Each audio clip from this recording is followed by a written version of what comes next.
Murder in Cormyr is a 1996 novel by Chet Williamson, and it is book one in the mystery series that is joined by Murder in Tarsus and Murder in Haurua. That first one being a Dragonlance story, and the latter also being another Forgotten Realms one. They're not really connected besides the fact that they're all murder mysteries, and so they all just get similar titles. They're all standalone, right? So they're kind of like Ellis Peters' Cadville series, though probably more similar to some other murder mysteries. I'm just not very well read in that genre of story. I've read Cadville, so I can kind of compare to that. Which is funny because I've actually read a couple of murder mysteries set in Cormyr. The ones coming to mind are The Wyvern Spur by Kate Novak and Jeff Grubb, and Spellstorm by Ed Greenwood. And after I read this, and before recording this review, I also read Stormlight by Ed Greenwood, which is also kind of a murder mystery set in Cormyr. So I guess there's a lot of murders going on in Cormyr. The setup for this one is actually in rural eastern Cormyr, near the vast swamp in the village of Gars.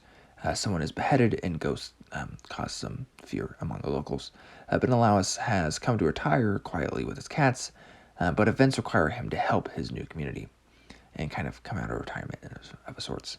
The book, or the back blurb, would tell you more, but that reveals an event that actually takes place halfway through the book, so I just would avoid that if I were you. The novel is actually in first person, which is a rarity, and I'm having a hard time thinking of any other novels in the Forgotten Realms in, well, such a style before.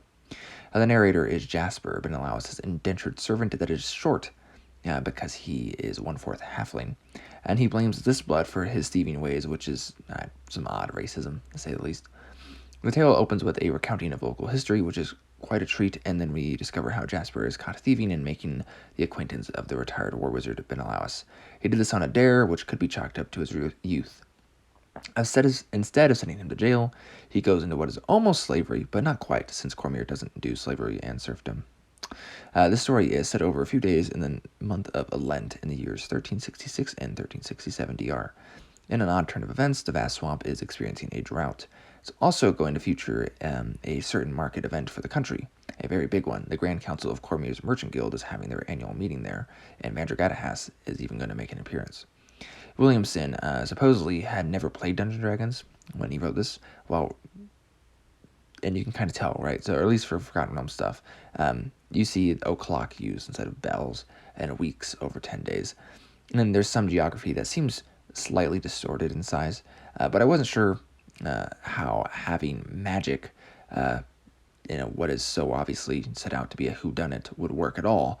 The formula seems like it couldn't handle such power.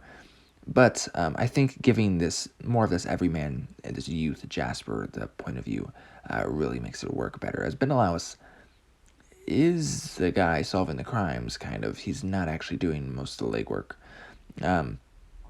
Williamson also does make this entertaining, and it's really a lighthearted read, even though it's about a murder. Again, at times dark, of course, and that's pretty typical for the Realms anyhow. And it does work as a mystery novel, I think, and as a Realms novel, though, of course, a fantasy mystery novel.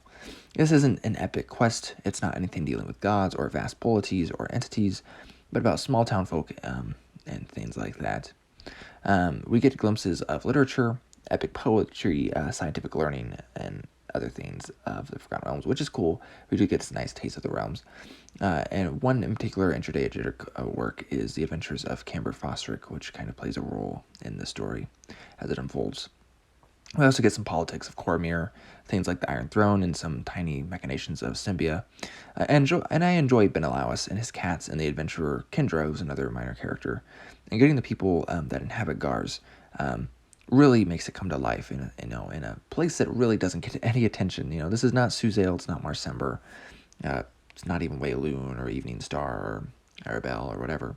It's a very small town that really hasn't gotten any other attention in really any other product. So if you want something to come to life, maybe you could use in your own setting. This would very much, especially if you're playing around 1367, you could very much use this in your own Dungeons & Dragons stuff. I know I will when my players who are in this area in Cormyr get there soon. It's only a couple years later.